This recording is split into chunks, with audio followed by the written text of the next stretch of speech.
దేవుని పరిశుద్ధమైన నామానికి మహిమ కలుగునుగాక. MS institute of theology Bible college నుండి మీకు శుభములు తెలియపరుస్తున్నాను. ఆది కాండంలో నుండి ఈరోజు ఆదాము చేసిన పాప ఫలితంగా కలిగిన శోధనలు, యేసుక్రీస్తు ప్రభువారు వాటిని ఎదుర్కొని ఎలా పరిష్కరించారో అనే టాపిక్ని గురించి ఈరోజు మనం ధ్యానం చేసుకుందాం. ప్రేమపూర్వకంగా మీ అందరిని కూడా ప్రభు పేట ఆహ్వానిస్తున్నాను. ఆదాము చేసిన పాప ఫలితంగా ఏర్పడినటువంటి లేక కలిగినటువంటి శోధనలు, ఈ శోధనలు యేసు ప్రభువారు క్రొత్త నిబంధనలో ఏ విధంగా ఎదుర్కొని వాటిని పరిష్కరించారు, ఈ విషయాలన్నిటిని కూడా మనం తెలుసుకుందాం. ఆదాము చేసిన పాపము యొక్క ఫలితముగా ఏర్పడిన మొదటి శోధన మరణం అనేటువంటి శోధన మానవునికి ఏర్పడింది. ఈ మరణము అనేది ఆదాము పాపం చేసిన తరువాత కలిగినటువంటి శోధనగా ఏర్పడినటువంటి శోధనగా మనం చూడగలుగుతాం. అయితే ఈ మరణము అనేటువంటి శోధనను యేసు ప్రభువారు క్రొత్త నిబంధనలో ఎలా ఎదుర్కొన్నారు అనే విషయాన్ని బైబిల్ గ్రంథం క్రొత్త నిబంధనలో అపోస్తలుడైన పౌలు గారు కొరింథీయులకు రాసిన మొదటి పత్రిక 15వ అధ్యాయంలో ఒక ప్రాముఖ్యమైనటువంటి విషయాన్ని పౌలు గారు తెలియపరుస్తూ ఉంటారు. 15వ అధ్యాయము 22వ వచనంలో ఆదామునందు అందరూ ఎలాగ మృతి పొందుచున్నారో అలాగే క్రీస్తునందు అందరూ బ్రతికింపబడుతున్నారు అని రాయబడింది. ఆదామునందు అందరూ ఎలాగో మృతి పొందుతున్నారు అంటే ఆదాము చేసిన పాప ఫలితంగా అందరూ మరణించుచున్నారు, మృతి పొందుతూ ఉన్నారు. మరణం అనేది ఒక శోధనగా మారింది. ఈ మరణం అనేటువంటి శోధనని యేసు ప్రభువారు ఎలా ఎదుర్కొని పరిష్కరించారు అనేది మనం తెలుసుకుంటే కనుక అపోస్తలుడైన పౌలు గారు చెప్తాడు, క్రీస్తునందు అందరూ బ్రతికింపబడుతున్నారు అన్నాడు. మొదటి ఆదాము ద్వారా మరణం వస్తే కడపటి ఆదామైన యేసుక్రీస్తు ద్వారా మరణమును నిరర్ధకము చేసి జీవమును లోకములోనికి తీసుకుని వచ్చారు. ఇదే మాటను అపోస్తలుడైన పౌలు గారు తిమోతికి రాస్తూ 2వ పత్రిక 1వ అధ్యాయంలో ఒక ప్రాముఖ్యమైన విషయాన్ని తెలియపరుస్తారు. తిమోతి 2వ పత్రిక 1వ అధ్యాయం 10వ వచనంలో మరణమును నిరర్ధకము చేసెను అని రాయబడి ఉంటుంది. యేసు ప్రభువారు మరణమును నిరర్ధకం చేశారు. ఆయన ఆదాము చేసిన పాప దోషమును బట్టి పాప ఫలితముగా ఏ మరణమైతే లోకములోనికి వచ్చిందో ఆ మరణాన్ని యేసు ప్రభువారు నిరర్ధకము చేసి ఇప్పుడు క్రీస్తునందు, అదే యేసుక్రీస్తునందు అందరూ బ్రతికించబడేటట్లుగా యేసు ప్రభువారు ఈ మరణం అనేటువంటి శోధనను ఆయన ఎదుర్కొని ఆయన దానిని పరిష్కరించారు. అందుకని యేసు ప్రభువారు మరణపు ముళ్ళను విరిచి ఆయన మరణ బంధకములను జయించి 3వ దినాన మృత్యుంజయుడిగా లేచారు, పరిష్కరించారు. రెండవ శోధనను మనం తెలుసుకుందాం. రెండవ శోధన దిగంబరత్వం. ఆదాం పాపము చేసిన ఫలితంగా కలిగినటువంటి రెండవ శోధన ఏమిటంటే దిగంబరత్వం. మానవుణ్ణి దేవుడు కలుగజేసిన తరువాత వారు పండు తినకముందు వారు దిగంబరులమని వారికి తెలియలేదు. ఎప్పుడైతే ఆ పండును వారు తిన్నారో వెంటనే వారు దిగంబరులని వారు తెలుసుకున్నారు. అందుకనే దేవునితో ఆదాం అంటాడు, నీ స్వరం వినినప్పుడు నేను దిగంబరుడును గనుక నేను నీ ఎదుటికి రాలేకపోయాను అంట. యెహోవా దేవుడు ఆదాముతో నీవు దిగంబరుడు అని నీకు తెలిపిన వాడు ఎవడు? ఈ సంభాషణ అంతా కూడా ఆది కాండంలో 3వ అధ్యాయంలో 7వ వచనంలో మనం చదవగలుగుతాం. కనుక దిగంబరత్వం అనేటువంటి శోధన లోకంలో మొట్టమొదటిగా మానవునికి ఏర్పడినట్లుగా మనం చూస్తున్నాం. అయితే ఈ దిగంబరత్వం అనేటువంటి శోధనని యేసు ప్రభు వారు ఎలా ఎదుర్కొని పరిష్కరించారు. యేసు ప్రభు వారి యొక్క సేవ జీవితంలో 33.5 సంవత్సరముల జీవితంలో ఆయన 3.5 సంవత్సరములు సేవ చేసి అద్భుతంగా చివరి దినాలలో ఆయన సిలువకు అప్పగించబడి సిలువ వేయబడి ఆయనను సిలువ వేసిన తరువాత ఆయన చనిపోయిన తరువాత ఆయన అంగీని లేక ఆయన వస్త్రములను పంచుకున్నారు అని యోహాను సువార్తలో మనం 19వ అధ్యాయం 23వ వచనంలో మనం చూడగలుగుతాం. 19వ అధ్యాయం 23వ వచనంలో ఆయన వస్త్రములను పంచుకున్నారు అని రాయబడింది. అయితే ఆయన అంగీ పైనుండి క్రిందకి కూడా కుట్టు లేకుండా ఉన్నది కనుక అది ఎవరి పేరు వచ్చునో వాని పేరు మీద వారు తీసుకున్నట్టుకు చీట్లు వేశారు అని రాయబడింది. కనుక యేసు ప్రభు వారు తన వస్త్రములనే ఆయన ఇచ్చివేశారు. మొదటి ఆదాము దేవుడిచ్చిన మహిమ వస్త్రాన్ని పోగొట్టుకుంటే కడపటి ఆదామైన ప్రభు అయిన యేసుక్రీస్తు వారు ఆ వస్త్రమును తన వస్త్రములనే కల్వరి శిలువలలో ఆయన అనుగ్రహించారు.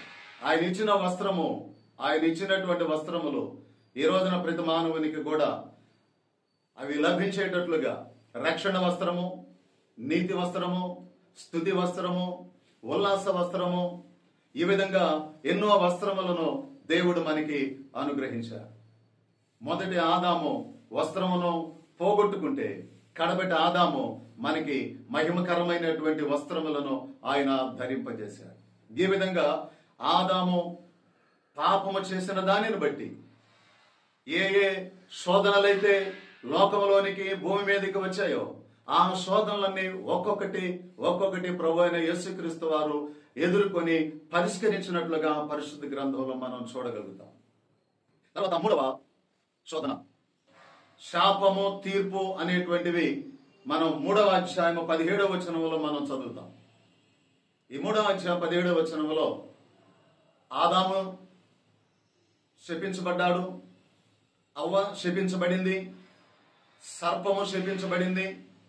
వీరు కాక వారి నిమిత్తమై నేల శపించబడింది. సమస్తం కూడా శాపము అన్నటువంటిది శోధనగా ఈ లోకంలోనికి వచ్చింది. అయితే ఆ శాపము బట్టి దేవుడు తీర్పు తీర్చాడు. ఈ శాపమును యేసు ప్రభు వారు క్రొత్త నిబంధనలో ఎలా ఎదుర్కొన్నారు, ఎలా పరిష్కరించారు? అపోస్తలుడైన పౌలు గారు ఈ యొక్క భాగాన్ని మనం గమనించినప్పుడు గలతీ పత్రిక 3వ అధ్యాయము 13వ వచనములో ఒక విషయాన్ని తెలియపరుస్తారు. యేసు ప్రభు వారు తానే మన కొరకు శాపమై ధర్మశాస్త్ర సంబంధమైనటువంటి శాపము నుండి విమోచించను అని రాయబడింది. కనుక యేసు ప్రభు వారు మన కొరకు శాపమై ఉన్నాడు అని రాయబడింది.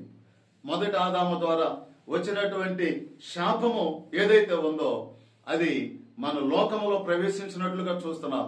కానీ క్రొత్త నిబంధనలో ఆయనే ఆ శాపమును ఆయనే భరించి మన కొరకు శాపమై ఆ శాపము నుండి మనల్ని విమోచించాడు.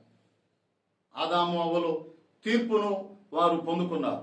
కానీ అదే తీర్పు మనం యోహాను సువార్త 5వ అధ్యాయంలో చదివితే నా యందు విశ్వాసం ఉంచువాడు తీర్పులోనికి రాక మరణములో నుండి జీవములోనికి దాటి ఉన్నాడని మీతో నిశ్చయముగా చెప్పుచున్నాను అని రాయబడింది.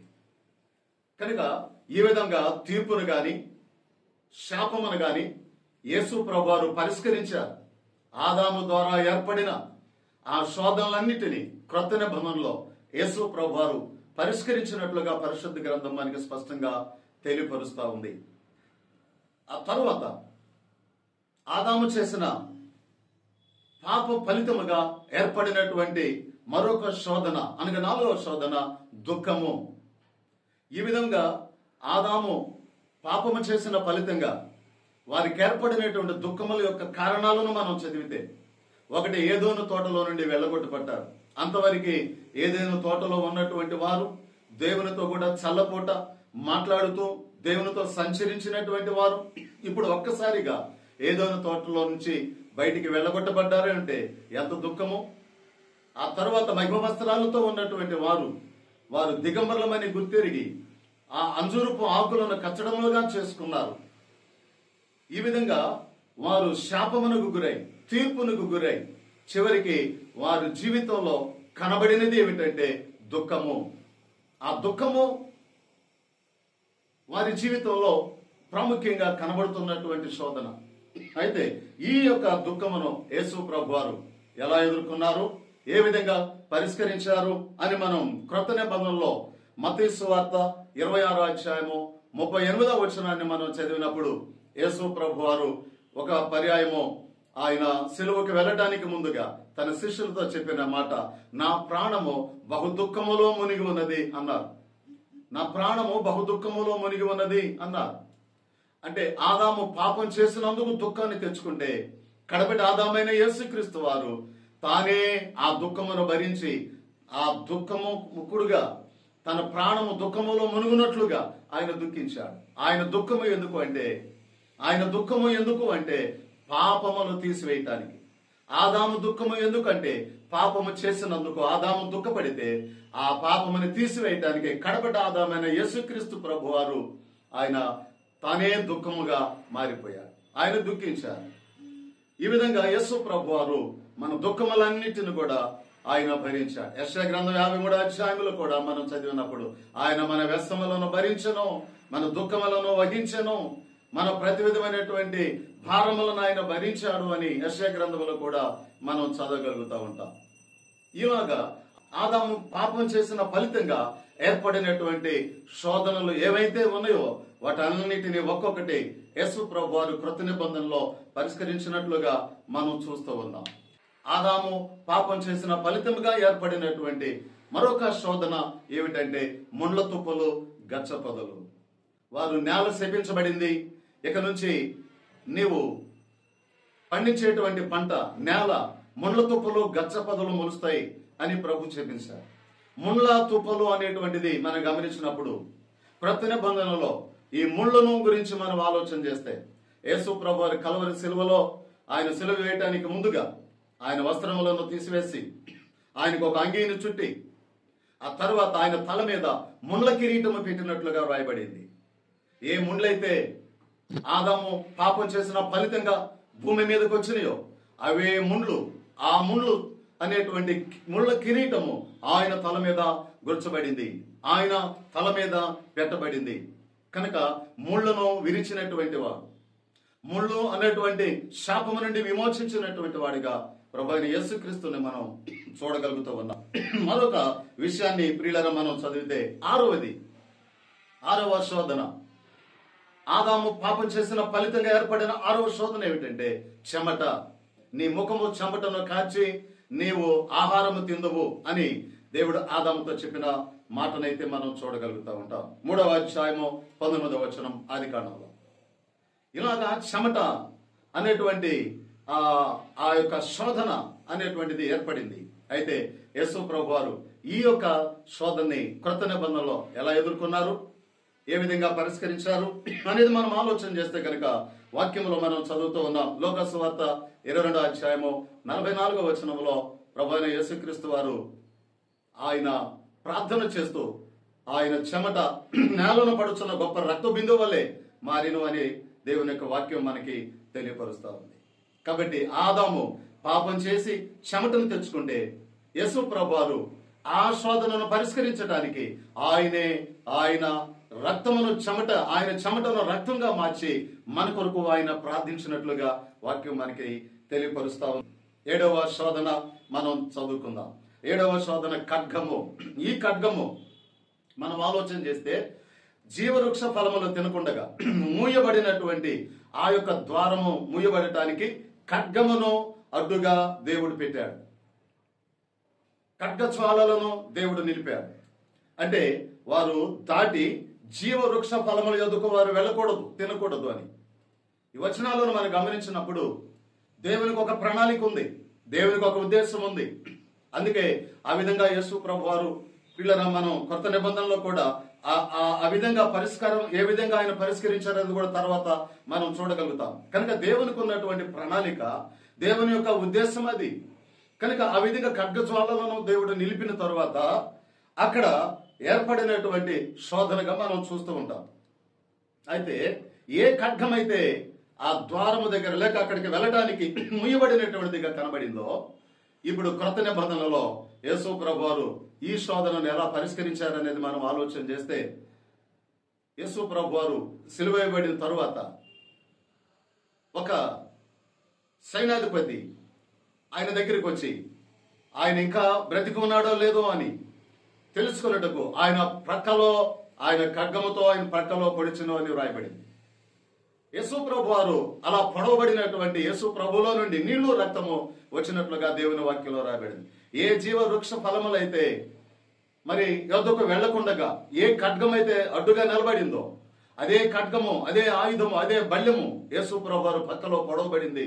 ఇప్పుడు ఆయన మరణము ద్వారా, ఆయన రక్తము ద్వారా, ఆయన పునరుద్ధానము ద్వారా ఇప్పుడు మనం అందరం కూడా ఒకప్పుడు మూయబడినటువంటి జీవ వృక్ష ఫలముల యొద్దకు యేసు ప్రభు వారు మనల్ని తీసుకువెళ్ళటానికి ఆయన ప్రక్కలో పొడవబడినటువంటి వాడిగా కనిపిస్తూ ఉన్నారు.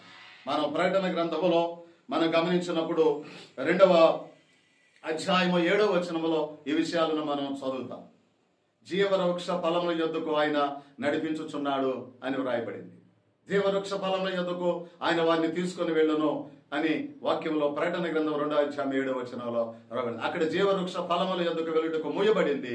ఇక్కడ జీవవృక్ష ఫలముల యొద్దకు యేసు ప్రభు వారు మనల్ని ఆయన తీసుకొని వెళ్ళబోతూ ఉన్నారు. కనుక ఆదాము పాపం చేసిన ఫలితముగా, ఆదాము పాపం చేసినందుకు వచ్చిన ఫలితముగా ఏర్పడినటువంటి 7 రకములైనటువంటి శోధనలు 7 విధాలుగా క్రొత్త నిబంధనలో యేసు ప్రభు వారు ఎదుర్కొని వాటిని పరిష్కరించి ఆశీర్వాదకరంగా చూస్తాం. మొదటి ఆదాము ద్వారా శోధన ఏర్పడితే కడపటి ఆదాము అని యేసుక్రీస్తు ద్వారా పరిష్కారం మనకి కలిగింది. ఈ విధమైనటువంటి పరిష్కరించిన ప్రభు అయిన యేసుక్రీస్తుని మన సొంత రక్షకునిగా అంగీకరించి ఆయన బిడ్డలు కొనసాగుదాం. దేవుడి ఇంటి కృప మనందరికీ దయచేయును గాక. ఆమేన్. ప్రభు మిమ్మల్ని దీవించును గాక. May God bless you. Amen.